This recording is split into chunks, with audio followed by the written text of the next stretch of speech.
The Rock was on the Pat McAfee show today, and he answered many questions that the WWE Universe has for him. He revealed why he wasn't at WrestleMania to help John Cena win the WWE Championship in his match with Cody Rhodes. He also revealed why he wasn't a part of the storyline. But before we get there, he answered why the John Cena heel turn happened at the Chamber and not at WrestleMania. Let's listen to what the final boss said. So I got a call about a month before Elimination Chamber.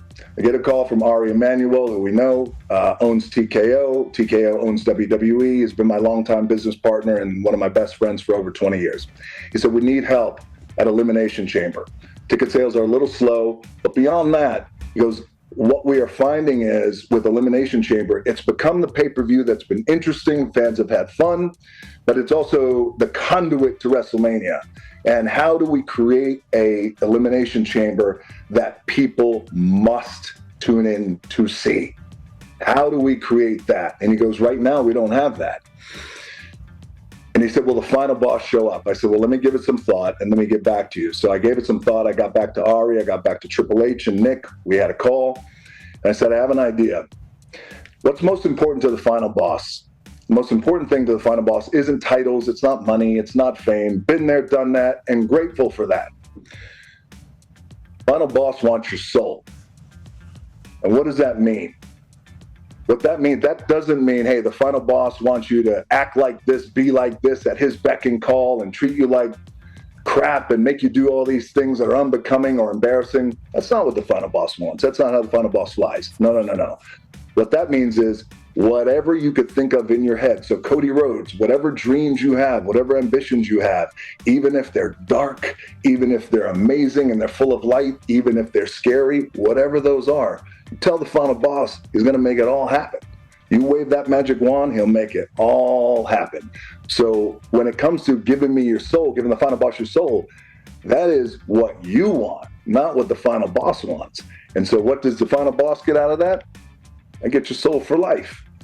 That's what the final boss gets out of that. So now we go into Elimination Chamber with this idea of, will Cody Rhodes sell his soul to the final boss? And my thought at that time, and you and I might have even I know we talked about this, was it was a litmus test to find out, in my opinion, how will fans respond if Cody sold his soul to the final boss? Let's get a temperature check on this. Let's establish it. Let's anchor it in. And you come to find out that there were a lot of fans who were saying, sell your soul. Yeah. This shit is going to be crazy. Whatever it is, it's compelling. It's going to be great. Let's do it. Sell your soul. So I was an advocate of that, not turning Cody heel soon. But eventually, down the line, I like the idea of that because Cody's a smart guy. He's an intelligent guy. He's a ring general. And I think this idea of you give him a reason to turn way down the road, by the way. You give him a reason to turn, not based on titles, not based on this, but it's his soul and what that means that affects generations. It's transcendent beyond pro wrestling, and fans were loving it.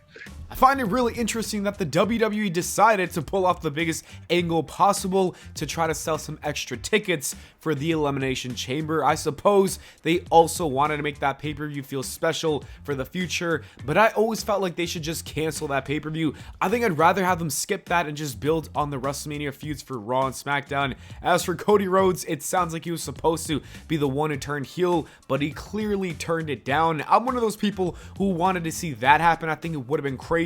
Heel Homelander Cody selling his soul to The Rock would have been such a great move. It does sound like it's going to happen in the future, and it's nice to know that we will get that sometime.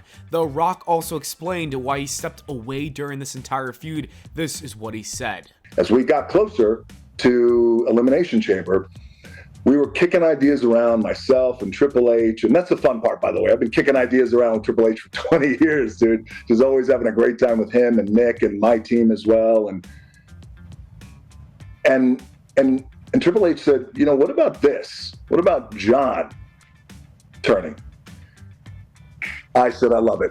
I love it. The next question is you got to talk to John, see how he feels about it. John loved this idea. So when we were moving forward with John, and this idea of him getting crowned at WrestleMania, WrestleMania and becoming 17 and turning heel, and then being a heel champion, I knew then the best thing for the final boss, we've established this idea of Cody's soul. We can always come back to it.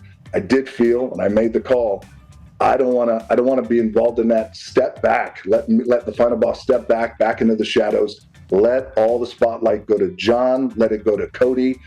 Let's not make it about Cody's soul eventually or John's soul. No, let's let them do what they do.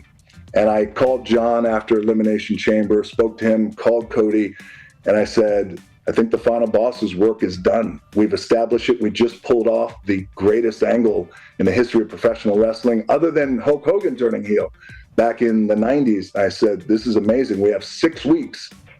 Now, let's build. You guys go and crush it. And I'll be right there with you. And I'm always here if you need me. But I think it's best for the final boss not to be involved in that finish. You guys go. So they had 6 weeks to plan for that. So I love the finish of the match. I would have finessed things a little differently on how they got there, but that's just me creatively. There are a lot of minds in the room. That's my thought. But still, ultimately, the bottom line was I love John getting 17. And I never had a concern about John pulling this off. My thoughts are always to Cody because of what we've established with him and his story and the kind of babyface that he is. So if done right, and I think if finessed right, and if nuanced right, down the road, that guy not only has an incredible babyface run again as champion, but also just an unheard of run as a heel down the road.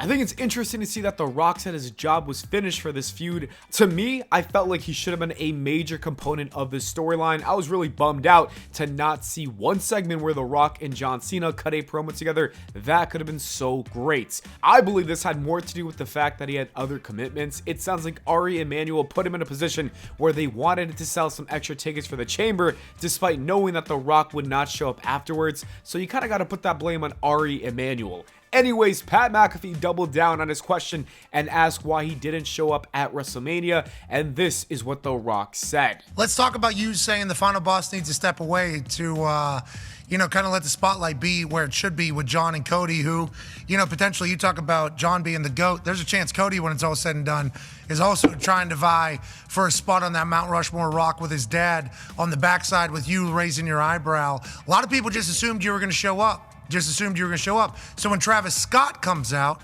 they think there's a chance of maybe, there's going to be a reunion from the Elimination Chamber. What are your thoughts on Travis Scott getting involved and you saying, I need to stay out of that? Was there ever a moment where anybody was trying to tell you differently? Like, no, final boss.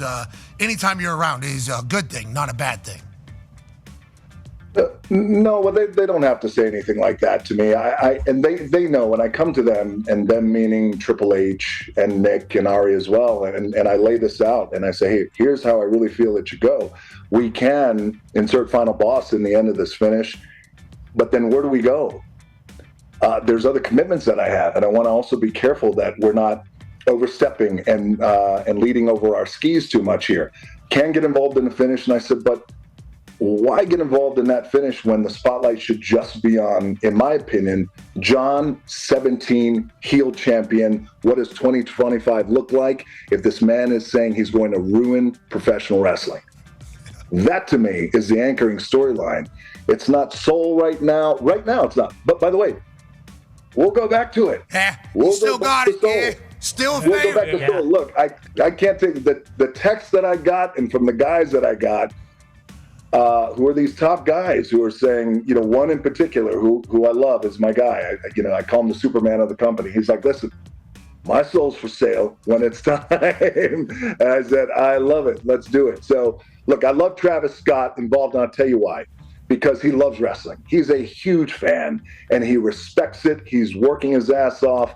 I know that he has plans to train with Booker T. I don't know if it's happening already. It might be. Not quite too sure there on his schedule, but he loves the business. Now, I was just as surprised to see Travis Scott as well, and I knew the moment I saw Travis, well, that immediately amplifies, well, here comes the final boss. And so again, Yes. I love. Yes. I mean, that was it. They were waiting. Yeah, I think I texted you. I think I texted you as it was happening. Holy You did. shit. You were like, "Are you coming out?" And I was like, "No, dude. I would tell you if I'm coming out. I'm not kayfabing you." But again, I love at the end of the day, North Star, John Cena, heel champion, 17, the GOAT, says he's going to ruin wrestling. Now we tune every week in every week to see how it happens, how that goes down. Some parts of it I would have just adjust a little bit more. I would have finessed it a little bit more. But it was a great WrestleMania. I think you all should be incredibly proud. Great Would have been awesome for a. Oh, man. The place went absolutely apeshit, but the next time it does, it will go crazy. There you have it. That is the legitimate reason why The Rock did not show up to WrestleMania to help John Cena. He also had some other commitments, and it felt like his role was finished. He wanted the story to be focused on John Cena, him winning the 17th championship, and Cody Rhodes. Let me know what you guys think in the comments below. Do you think that was a good idea, or do you think this was terrible for the storyline for John Cena and for Cody Rhodes? Let me know. Anyways, that is it for the video, guys. Thank you so much for watching. I hope y'all enjoyed. If you did, please leave a like and subscribe for more, and I'll see you all in the next video.